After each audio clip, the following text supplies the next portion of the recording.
में सबसे अच्छी बात तो यह है कि सीज फायर होल्ड कर रहा है, इतनी ज्यादा डेथ और डिस्ट्रक्शन नहीं हो रही, पर ये आप लेबनान के लिए नहीं कह सकते, ठीक है। दूसरी देखो, पाकिस्तान तो एकदम वर्ल्ड स्टेज पे छा गया है भाई, छा गया है, और इंडियन मीडिया का तो बहुत ही मजा आ रहा है जिस तरीके से वो रिएक्ट कर रहे हैं। अब ये हो सकता है कि इस्लामाबाद में पीस टॉक्स रिज्यूम हो, पर जस्ट रिकॉर्डिंग से पहले ये वाली न्यूज भी आती है कि भाई अगले 2 दिन के लिए तो शायद ना हो। ठीक है भाई, सब्र रखो, सब्र रखो, ये चीजें ऐसी नहीं है कि एकदम से सोल्यूशन मिल जाएगा, लगे रहेंगे दुनिया में ऐसे लोग जो पीस चाहते हैं, तो भाई पूरे दुनिया को बेनिफिट होगा, ये बात ध्यान रख लो। अब बुरी बात यह है कि ब्लॉकेड को ब्लॉकेड कर रहा है United states of America, thinking -1 times -1 हो जाएगा +1, ठीक है। बट क्या ही बोलो, मतलब मीम्स जिस टाइप की आ रही है, लगता है ऐसी ही सिचुएशन बनी हुई है कि आप पहले जाओगे, सबसे पहले ईरान का टोल प्लाजा, वहां से आगे जाओगे तो यूएस की शिप्स खड़ी होंगी। अब यूएस ये कह रहा है कि भाई हमने तो पूरा मैरीटाइम ट्रेड जितना भी है ईरान का वो पूरा खत्म कर दिया है। अरे भाई, एक तरफ तो आप पीस टॉक्स करना चाहते हो, दूसरी तरफ इस टाइप की हरकतें पटक रहे हो, तो समझ में नहीं आ रही ये लोग करना क्या चाह रहे हैं। But on the other hand ये भी रिपोर्ट आ रही है रॉयटर्स से कि भाई जो पहला दिन था यूएस ब्लॉकेड का, उससे कोई फर्क ही नहीं पड़ा, ऑलमोस्ट उतना ही ट्रैफिक जा रहा था जितना पहले जा रहा था। प्री वॉर के हिसाब से तो बिल्कुल कंपैरेटिव ही नहीं है, ठीक है। अब 8 शिप्स गई हैं टोटल, जिसमें से 3 ईरान के लिंक्ड टैंकर्स थे। तो भाई ये नहीं समझ में आ रहा कि अमेरिकन करना क्या चाहते हैं। जैसे ही स्ट्रेट ऑफ हॉर्मुज की खबर आई, जब वॉर चालू हुआ एंड ईरान ने बोला कि भाई ये हमारे कंट्रोल में है, तो इनको लगा अरे यार जो ऑयल प्राइसेस हैं वो पूरे बढ़ जाएंगे, वर्ल्ड इकोनॉमी कोलैप्स हो सकती है, तो इन्होंने जो सैंक्शंस लगाए हुए थे ईरान के ऊपर एंड रशिया के ऊपर वो उठा दिए। अब ये कह रहे हैं यूनाइटेड स्टेट्स का ट्रेजरी सेक्रेटरी, मतलब उनके फाइनेंस मिनिस्टर मान लो, वो कह रहा है कि चाइना को कोई भी ऑयल नहीं मिल पाएगा, जो भी यहां से गुजरता है, जो ईरान से जाता है चाइना, वो उनको नहीं मिल पाएगा, हम जाने ही नहीं देंगे।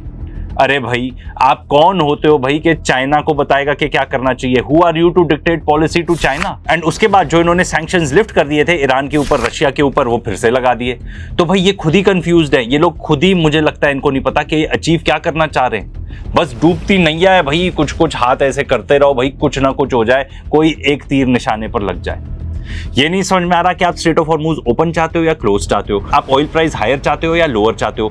एंड इस सब के बीच में पेट्रो डॉलर का क्या हो रहा है? सबसे ज्यादा नुकसान तो पेट्रो डॉलर को ही हो रहा है। एंड देखो, सीज फायर चल रहा है, अच्छी बात है, पर सीज फायर का भरपूर फायदा उठाया जा रहा है। पिछले वीडियो में भी हमने आपको दिखाया था कि भाई कैसे यूनाइटेड स्टेट्स और इजराइल रीलोड कर रहे हैं। तो भाई लगता है एयर डिफेंस सिस्टम लाए जा रहे हैं। देखो, जो भी कर लें, एयर डिफेंस सिस्टम हमें पता है वर्क नहीं करता। इजरायलीज खुद ही बोल चुके हैं, वहां का मीडिया की 80% मिसाइल्स आर गेटिंग थ्रू। तो ये जो भी ले आएंगे 2 दिन चल जाएगा, 1 हफ्ते चल जाएगा, कितना ही चल जाएगा एयर डिफेंस सिस्टम। एंड वहीं पे ईरान भी फुल फायदा उठा रहा है। चाइना से भर भर के वेपन्स आ रहे हैं भाई, भर भर के वेपन्स। बताया जा रहा है कि नया एयर डिफेंस सिस्टम पहुंचाया जा रहा है ईरान। ये भी बताया जा रहा है कि ये जो है ये मैन पैड्स हैं, ये basically shoulder fired anti air missile system है। आप ये मान के चलो जैसे रॉकेट लॉन्चर होता है, वो शोल्डर फायर्ड होता है, ठीक है, कंधे पे रखकर चलाते हैं, तो ये वही सेम चीज है, सिमिलर बट और ज्यादा हाईटेक मान लो।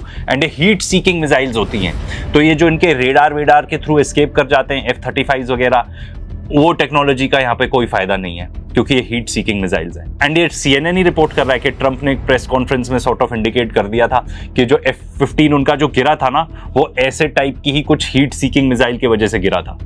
अब ये क्लियर नहीं है कि भाई वो चाइनीज सिस्टम था या ईरानियन सिस्टम था।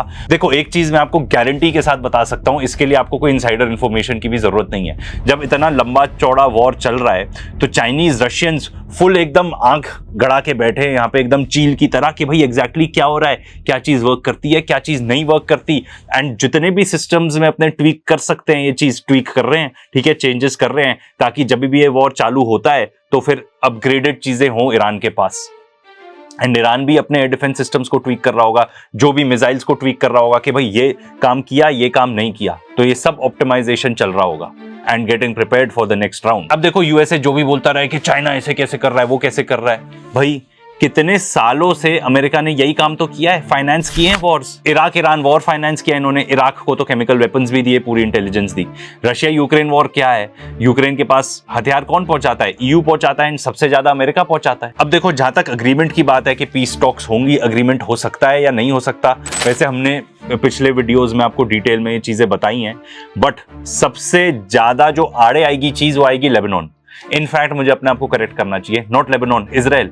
क्योंकि इजराइल कह रहा है भाई जो भी होता रहे, मैं तो ग्रेटर इजराइल बना के रहूंगा, क्योंकि देखो ये इनका सपना है, इनका वेट ड्रीम है। साथ साथ जो इनके पॉलिटिशियंस हैं, यहाँ पे नेतन्याहू की बात हो रही है, वो कुछ तो बोलेगा कि भाई हमने वॉर लड़ा तो मैं कुछ तो जीत के लाया, नहीं तो उसको ऐसे ही भगा देंगे। इलेक्शंस आने वाले हैं भाई, इलेक्शंस। एंड अब तो आपने ये भी देख लिया हंगरी में क्या हुआ। 16 साल से जो आदमी वहां पे डिक्टेटर लाइक बना हुआ था, जिसने सब कुछ कंट्रोल किया हुआ था, उसको भी जनता ने बाहर फेंक दिया। मुझे तो ये नहीं समझ में आता, इजरायली खुलेआम बोल चुके हैं कि हम इन्वेड करेंगे लेबनान को, तो फिर ये टॉक्स क्या हो रही हैं भाई? ये मतलब क्या हो रहा है? अब पता है इजराइल क्या करना चाहता है, कितना एरिया लेबनान का इजराइल खाना चाहता है। ठीक है, वो तो हिजबुल्लाह है इसलिए नहीं खा पा रहा। एंड लेबनान आर्मी ने कुछ भी नहीं किया, कुछ भी नहीं किया, चूड़ियां पहन के बैठे हैं ये लोग। अब देखो इजराइल और लेबनान की भी बातचीत चल रही है, बेसिकली मैच फिक्सिंग हो रही है यहाँ पे, और कुछ नहीं हो रहा कि भाई किसी तरीके से हिजबुल्लाह को बाहर किया जाए। क्योंकि ये हारेट्स रिपोर्ट कर रहा है, जो कि इजरायली मतलब नामी गिरामी इजरायली न्यूज़पेपर है, कि जो भी नेगोशिएशंस हो रही है ना, बेसिकली नेतन्याहू उनको यूज कर रहा है to buy time against Hezbollah. Basically वो कह जा रहा है कि हाँ हाँ हाँ हम तो बात कर रहे हैं जी, बात कर रहे हैं, पर असली नजर उनकी हिजबुल्लाह पे है कि किसी तरह हिजबुल्लाह को खत्म करें। अभी ये जो सीज फायर हो रखा है ईरान के साथ, थोड़ी हमें रिस्पाइट मिली हुई है, थोड़ा आराम मिला हुआ है, उस टाइम में हिजबुल्लाह को खत्म करना है। एंड यही सेम चीज अल जजीरा भी रिपोर्ट कर रहा है कि ये जो टॉक्स हो रही हैं, इसमें इजराइल का एक ही एम है, डिसआर्मामेंट ऑफ हिजबुल्लाह, कि भाई उनको बोल दो कि अपने हथियार वगैरह त्याग दें। And Lebanese government, Lebanese army से यही बातचीत चल रही है। देखो हिजबुल्लाह को ऐसे तो डिसआर्म करा नहीं सकते ये, तो इनको लगता है लेबनान के अंदर सिविल वॉर छिड़वा दो। ये वहां की सरकार को कह रहे हैं कि आप हिजबुल्लाह को देख लो, ठीक है, एंड पॉसिबली नेगोशिएट कर लेंगे कि ठीक है हम रिट्रीट कर जाते हैं आपकी टेरिटरीज पर, आप हिजबुल्लाह को खत्म करो। ये हिजबुल्लाह इनके लिए सबसे बड़ी गले की घंटी बन चुका है। साथ ही साथ नॉर्दर्न इजराइल में इतने ज्यादा लोग डिस्प्लेस हो चुके हैं, वहां पे जितने भी इन्होंने सेटलमेंट्स बनाई थी, इलीगल सेटलमेंट्स, वो खत्म हो चुकी हैं बिकॉज ऑफ दिस रीजन कि हिजबुल्लाह रॉकेट्स फायर करता रहता है। तो इनको भी दिखाना है अपने ऑडियंस को, नॉर्दर्न इजराइल में जो लोग रहते थे, कि भाई तुम्हारे लिए मुश्किल की इन्होंने चीजें, तो हम जाके हिजबुल्लाह को ही खत्म कर रहे हैं। एंड इजराइल जाके क्या कर रहा है लेबनान के अंदर, अगेन हारेट्स ही रिपोर्ट कर रहा है कि जैसे गाजा में इन्होंने डिमोलिश किया था, जैसे गाजा में जेनोसाइड किया था, वही सेम चीज यहाँ पे लेबनान में कर रहे हैं, जाके वही सेम मेथड्स यूज कर रहे हैं, एग्जैक्ट सेम चीज। इनके पास एक लिस्ट होती है घरों की कि इसको खत्म करना है, अपने बुलडोजर ले जाते हैं एंड इतनी सारी बिल्डिंग्स खत्म कर देते हैं। बेसिकली तबाही मचाना चाहते हैं ये लोग, इजरायलीज को और आता क्या है। तो अब देखो दो सिनारियो हो सकते हैं यहाँ पे। सबसे पहले हिजबुल्लाह कह रहे हैं ठीक है आ जाओ बच्चों, आ जाओ, एम्बुश करते हैं तुमको। And Hezbollah is very good at ambushing, and ये सब चीज गाजा में भी बहुत बार हमास कर चुका है। अगर आप देखो हमास को, हिजबुल्लाह को, ईरान को, इनकी टैक्टिक्स सेम है। ये जानते हैं कि हम जिनसे लड़ रहे हैं उनकी एयर सुपीरियोरिटी है, तो हमको अंडरग्राउंड रहना पड़ेगा। ये लोग ये चाहते हैं, तो अंडरग्राउंड रहते हैं। ठीक है, हमास के भी टनल्स थे, हिजबुल्लाह एंड ईरान में भी सिमिलरली अंडरग्राउंड इन्होंने फैसिलिटीज बना रखी हैं अपनी। तो जैसे ही वहां पे आते हैं, बाहर निकलते हैं एकदम भूतों की तरह, इनको मार देते हैं, अंदर घुस जाते हैं। तो ये हो सकता है कि हिजबुल्लाह इनको एम्बुश करने वाला है। दूसरी चीज ये हो सकती है कि डिस्ट्रक्शन ये फैला दे इजरायलीज, जैसा इन्होंने गाजा में किया, बट कंट्रोल नहीं कर पाएंगे। इस चीज की तो कोई भी नहीं बात कर रहा कि इजरायलीज जाके उस एरिया को कंट्रोल कर पाएंगे। जब आईडीएफ कोलैप्स हो रहा है, उनका आर्मी चीफ कह रहा है, तो जाके इतने बड़े एरिया को कंट्रोल कर पाएंगे? एंड देखो यार सिंपल बात है, हमास को नहीं हरा पाए ये लोग, तो फिर हिजबुल्लाह को क्या हराएंगे? एंड यहाँ पे जब हम लोग सब डिस्ट्रैक्टेड हैं with what's happening in the Iran war, यहाँ देखो वेस्ट बैंक के अंदर किस किस टाइप के ये लोग क्राइम्स कमिट कर रहे हैं। इजरायली फोर्सेज जो हैं एंड जो इनके सेटलर्स हैं, एकदम ही बेहुदा लोग हैं ये लोग घुस गए अल अक्सा मॉस्क में एंड वहां पे अपने जाके कोई टैलमुडिक रिचुअल्स, कोई टाइप का ब्लैक मैजिक ही होगा, वो सब करने लग गए। वहां पे जाके इनसेन लूटपाट मचा रहे हैं लोग वेस्ट बैंक में जाके, ठीक है, किसी को भी मार रहे हैं, चाहे वो मेडिकल स्टाफ हो, जो भी हो। वहां पे जो वाटर सप्लाई पाइपलाइंस हैं उसको खत्म कर रहे हैं, एंड जो उनके घर हैं उनके ऊपर बुलडोजर चला रहे हैं। मतलब ये लोग सुधरेंगे नहीं भाई, ये लोग सुधरेंगे नहीं। एंड अब इनको नॉर्दर्न गाजा में क्या पड़ी थी, वहां पे जाके बॉम्बिंग कर दी। मैं आपको बता रहा हूं, this is bombing for fun. उनको मजा आता है ये सब करने में, हाँ मैंने ये सब कर दिया। एंड ये बात मैं विदाउट प्रूफ नहीं कह रहा हूं, अपने सोशल मीडिया पे भाई डालते रहते हैं लोग इजरायलीज इस टाइप की चीजें, ठीक है, इनके सोल्जर्स खुद जाके। तो आपको क्या लगता है कि ऊपर से ऑर्डर नहीं होंगे? कोई भी आर्मी होगी इतनी तो डिसिप्लिन्ड होगी कि अगर ऊपर से ऑर्डर आएगा कि भाई ये सब चीजें नहीं करनी है तो नहीं करेंगे, पर ऑर्डर होते हैं ऊपर से कि ये सब करो, इसलिए ये सब चीजें करते हैं लोग। वैसे इजरायली सोसाइटी एंड ये लोग कितने बददिमाग और कितने घटिया मेंटालिटी के लोग हैं, इसके ऊपर हमने काफी वीडियोस बनाए हैं, उनको जरूर चेकआउट करना। तो भाई इजरायलीज की देखो असलियत अब लोगों के सामने है। अब बस हमको ये रिक्वायर्ड है कि भाई ये जो लीडर्स हैं world leaders they stand up to Israel and they say कि भाई अब ये सब नहीं चलेगा। एंड जितना जल्दी ये लोग समझ जाएं उतना बेहतर है, क्योंकि जब तक इजराइल रहेगा तब तक ये ग्रेटर इजराइल बनाना चाहेगा। जब तक ये ग्रेटर इजराइल बनाना चाहेगा इस टाइप की प्रॉब्लम्स पूरी दुनिया को फेस करनी पड़ेंगी, जो आज के डेट में हम फेस कर रहे हैं। लेटेस्ट लीडर जिसने कुछ ऐसा स्टेप उठाया है वो है इटली की जॉर्जिया मेलोनी। इनको भाई round of applause for her, क्योंकि इन्होंने जाके एक डिफेंस कोऑपरेशन डील थी इजराइल के साथ, वो सस्पेंड कर दी है। अब देखो ये हो सकता है कि इससे इजराइल को बहुत ज्यादा फर्क नहीं पड़ेगा ऑन द ग्राउंड। देखो सब अगर आके इजराइल को आइसोलेट करेंगे तब ही इस दुनिया में वर्ल्ड पीस हो सकती है। देखो इजराइल पराया स्टेट है, साथ साथ वो अमेरिका को भी एक पराया स्टेट बना रहा है, तो ये बहुत ही अच्छा मूव है जो जॉर्जिया मेलोनी ने किया है। हमको ऐसा प्रेशर और बिल्ड करना पड़ेगा पूरी दुनिया को ताकि ये लोग लाइन पर आए। वैसे मुझे नहीं लगता लाइन पर आएंगे, धीरे धीरे इनकी सोसाइटी डिसइंटीग्रेट ही होनी चाहिए। अब देखो अमेरिका के लिए और बैड न्यूज है। जो सऊदी अरेबिया है जो कि होल्ड करता था $126.9 बिलियन यूएस के ट्रेजरी बॉन्ड्स के, उन्होंने 10.6 बिलियन बेच दिए हैं पिछले महीने, जो कि बेसिकली मंथली डिक्लाइन है of 7.7%। This is huge news. देखो यूएस ट्रेजरी बॉन्ड भी अभी 4.2% पे है, इस पे नजर रखनी पड़ेगी। अगर ये ऊपर जाता है तो अमेरिका को बहुत भारी नुकसान उठाना पड़ेगा, क्योंकि उनको और इंटरेस्ट पे करना पड़ेगा ऑन द बॉन्ड्स जो उन्होंने बेचे हैं पूरी दुनिया को। अब देखो सब कहते रहते हैं कि चाइना क्या कर रहा है। चाइना मुझे लगता है नेक्स्ट लेवल डिप्लोमेसी खेल रहा है भाई बिहाइंड द सीन्स। अब देखो उसने मीटिंग्स किस किस के साथ की है, रशिया ठीक है एलाय है, यूएई के साथ उसको बता रहा होगा कि भाई तुम सुधर जाओ नहीं तो तुम्हारा देश बचेगा ही नहीं। स्पेन के साथ, तो भाई एक स्पेन एक ऐसा देश है एंड एक ऐसा यूरोपियन प्राइम मिनिस्टर है जो कि थोड़ी स्पाइन दिखा रहा है, थोड़ी रीढ़ की हड्डी दिखा रहा है। Senor Pedro Sanchez, salute to you. बहुत लोग ये बात करते हैं कि भाई अगर इंसैनिटी पूरी पागलपन होनी है, मतलब something like a nuclear bomb, या मैं तो इसको भी पागलपन बोलूंगा कि भाई ऑयल रिफाइनरीज पूरी एरिया की वो हिट कर दें, ठीक है, इजराइल जाके हिट कर दे ईरान की एंड ईरान जाके वही सेम चीज रेसिप्रोकेट कर दे पूरे रीजन में। ऐसे पागलपन होने से अगर कोई देश बचा सकता है तो वो है चाइना, कि भाई चाइना स्टेप इन कर सकता है, चाइना इंटरवीन कर सकता है before something crazy is about to happen, कि भाई ये चीज तो हम नहीं होने देंगे। अब देखो होगा क्या ये कुछ नहीं कह सकते, एंड स्पेशली जब एकदम बेअकल लोग हों इजरायलीज जैसे who are basically leading this war. I don't know अगर आपने देखा था कि नहीं, पर नेतन्याहू ने एक इंटरव्यू में बोला था कि भाई हाँ जो वाइस प्रेसिडेंट और ये सब है ना, उनके जितनी भी पूरी टीम है वो मुझे रिपोर्ट करती है। तो पूरी ऐसा लगता है अमेरिकन आर्मी इजरायलीज को दे दी है। שוחחתי אתמול עם סגן הנשיא ג'יי די ואנס.